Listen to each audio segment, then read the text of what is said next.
تو اس عورت کی یہ بات سن کر ذوالکفل جو تھا اس کے دل میں بھی اللہ کو بہت زیادہ خوف پیدا ہو گیا، وہ ڈر گیا، کہنے لگا کہ میں اتنا گنہگار ہوں، میں پھر بھی اپنے اللہ کی نافرمانی کرتا ہوں، اللہ سے ڈرتا نہیں ہوں۔ یہ بیچاری نیک عورت ہے، اس نے کبھی برائی کی نہیں، لیکن پھر بھی یہ اپنے اللہ سے ڈر رہی ہے، ابھی اس کو میں نے کچھ کہا بھی نہیں، ابھی یہ میرے سے اتنا خوف زدہ ہے، تو اس کو اپنے رب کا اتنا ڈر ہے اور میں کتنا نافرمان ہوں۔ اس کے دل میں خوف خدا پیدا ہو گیا۔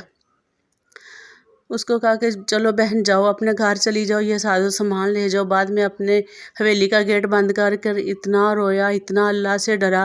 کبھی نیکی کی ہو تو نیکی کا طریقہ ہے، کبھی معافی مانگی ہو تو معافی مانگنے کا طریقہ ہے۔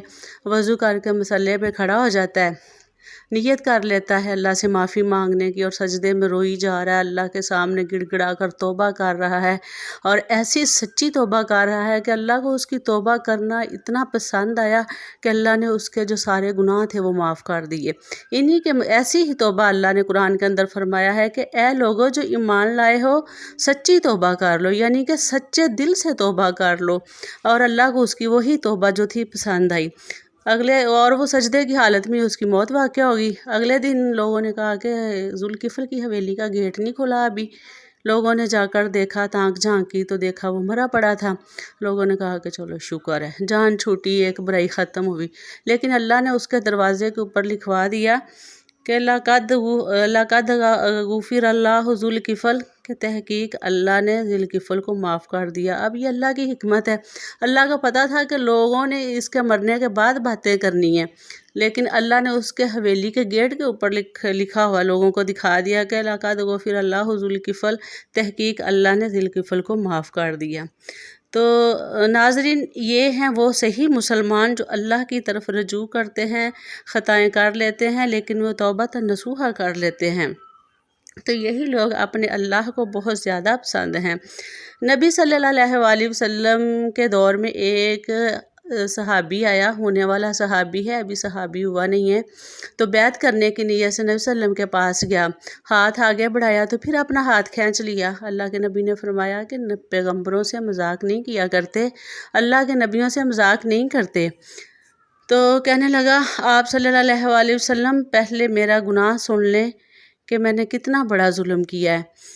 مجھے اللہ نے ایک بیٹی عطا کی تھی جو بہت پیاری خوبصورت تھی، لیکن میں جب گلی محلے میں باہر جاتا تو مشرکین مکہ مجھے تانے دیتے کہ دیکھو اس میں غیرت نہیں ہے، اس کے گھر میں بیٹی جوان ہو رہی ہے، اس نے بیٹی کو رکھا ہوا ہے۔ مطلب کہ اس وقت دور جاہلیت میں عورت کو ایک طعنہ سمجھا جاتا تھا، عورت کو ایک گالی سمجھا جاتا تھا، اور اسلام نے ہی عورت کو ماں، بہن، بیٹی، بیوی ہر روپ میں عزت اور اعلیٰ مقام دیا ہے، یہاں تک کہ ایک بحیثیت ماں عورت کے پاؤں کے نیچے اللہ نے جنت رکھ دی ہے۔ اللہ اکبر کبیرہ۔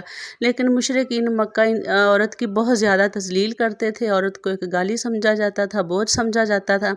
تو لوگوں نے بڑے مجھے تانے دیے، لوگوں نے مجھے بڑی باتیں سنائی کہ دیکھو اس نے گھر میں بیٹی رکھی ہوئی ہے، بچی جوان ہوتی گئی، تھوڑی سی بڑی ہوئی، گڑیا سی پیاری پیاری باتیں کرتی، میرا دل نہ کرتا کہ میں اس کو کچھ کہوں، لیکن لوگوں نے مجھے اتنا تنگ کر دیا، اتنی میری تذلیل کی کہ ایک دن میں بھی اپنی بیٹی کو مارنے کی نیت سے لے کر چل پڑا۔ بچی بیچاری بڑی خوش ہے کہ شاید ابو مجھے سیر کروانے لے کے جا رہے ہیں، پیاری پیاری توتلی زبان سے باتیں کر رہی ہے، اور بڑا میرے ساتھ وہ لاڈ پیار کا اظہار کر رہی ہے۔ میں نے وہ جنگل میں جا کر ایک گڑھا کھودنا شروع کر دیا۔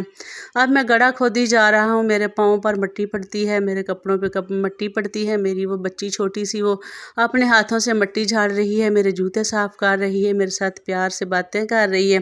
تو نہ میں نے اس کی چیخیں سنی، نہ میں نے اس کی آہوزاری سنی، میں نے اس کو اس گڑھے کے اندر دفن کر دیا، زندہ کو دفن کر دیا۔ تو پھر جب میں ایک گلی سے گزر رہا تھا تو کوئی اللہ کا بندہ قرآن کی تلاوت کر رہا تھا، مجھے ڈر لگا ہوا، اذا الموءودۃ سئلت بأی ذنب قتلت، کہ جب زندہ گاڑی ہوئی لڑکی سوال کرے گی کہ مجھے کس جرم کی پاداش میں زندہ دفن کیا گیا تھا، تو نبی صلی اللہ علیہ وسلم نے اس آدمی کی یہ بات سنی تو زاروں قطار روئی جا رہے ہیں، زاروں قطار رو رہے ہیں، کتنا بڑا جرم۔ پھر اللہ نے قرآن کے اندر اعلان کر دیا، نبی صلی اللہ علیہ وسلم نے کہا کہ اے صحابی جب کوئی انسان دائرہ اسلام کے اندر داخل ہو جاتا ہے تو پھر اس کے جو سابقہ گناہ ہوتے ہیں وہ معاف کر دیے جاتے ہیں۔ نبی عبادی انی انا الغفور الرحیم وان عذابی هو العذاب العلیم۔ اے میرے پیغمبر، لوگوں میں یہ پیغام پہنچا دو کہ میں ان کے لیے بڑا غفور الرحیم ہوں، میرا رحم بہت زیادہ ہے۔ وان عذابی هو العذاب العلیم، اور پھر میرا عذاب بھی بہت بڑا دردناک عذاب ہے۔ مطلب کہ اس طرح کے بے شمار واقعات ہیں، تاریخ اسلام بھری پڑی ہے کہ اتنا بڑا جرم ہے، لیکن جب سچی توبہ کر لی، توبہ نصوحہ کر لی، تو پھر اللہ نے اس آدمی کی بھی توبہ جو ہے وہ قبول کر لی، اس کو معاف کر دیا۔ تو پیارے مسلمان بہن بھائیوں، انسان خطا کار ہے، غلطی کرنے والا ہے، ہمیں ہر وقت اپنا محاسبہ کرتے رہنا چاہیے، ہر وقت اپنے آپ کو پرکھتے رہنا چاہیے کہ کون سی برائی ہے جس میں ہم حد سے زیادہ تجاوز کر رہے ہیں۔ ہم نے اپنے اللہ کے سامنے کھڑے ہونا ہے، اللہ نے ہم سے ایک ایک چیز کا حساب لینا ہے۔ اللہ ہم سب کو دین اسلام کو سمجھنے کی توفیق دے اور شریعت محمدیہ صلی اللہ علیہ وسلم کے ہر رسول پر عمل کرنے کی توفیق دے۔ اگر آپ کو میری یہ ویڈیو اچھی لگے تو چینل کو سبسکرائب کرتے جائیں اور بیل آئیکن کو بھی پریس کریں۔ جزاکم اللہ خیرہ و احسن الجزا۔